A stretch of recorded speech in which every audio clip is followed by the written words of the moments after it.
ఎద్దుపోయినందుకు ఎందుకు అలా కుమిలిపోతావు? పని పాట లేకుండా కూర్చుంటే సంసారం జరగద్దు. చూడు, నేను అప్పిస్తాను, ఇంకొక ఎద్దును కొనుక్కు.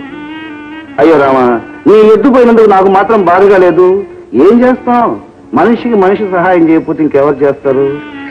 అయ్యో రామా, ఉలకడు పలకడు. సీతమ్మా, సీతమ్మా, రామా, ఇదిగో దేవుడు మీరు ఒట్టేసి చెబుతున్నా, నువ్వు మా ఇంటికి రాపిస్తాను. ఒరే రాజు, పాపం చెప్పినట్టు పుణ్యానికి పాపం ఎదురైందట. పావుకు పాలు పోసి పెంచితే ఇంకేమవుతుంది చెప్పు?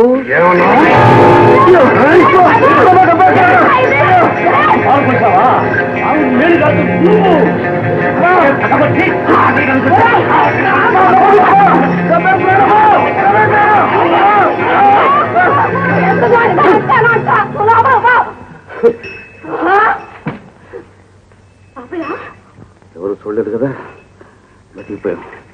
సీతమ్మా, నీ కొడుకు నన్ను పావు అన్నాడు. పావు అంటాడు కదా నన్ను. సరే, నేను పావునే పగబట్టాను. ఎప్పటి నుంచి? ఈ క్షణం నుంచి నీ ఇల్లు, వాకిలి, పొలము, గుట్ర, ఆస్తి పాస్తి అంతా దత్తు చేయించకపోతే నా పేరు పరిగల పాపయ్యే కాదు. వస్తా. నా తడుపుని చెడగొట్టావు కదరా రాక్షసుడు. ఆ పాపయ్య ఖర్చు కడితే ఏం చేస్తాడో తెలుసా? ఏం చేస్తాడే? చేయడానికి దేవుడా? దేవుడు కాకపోవచ్చురా.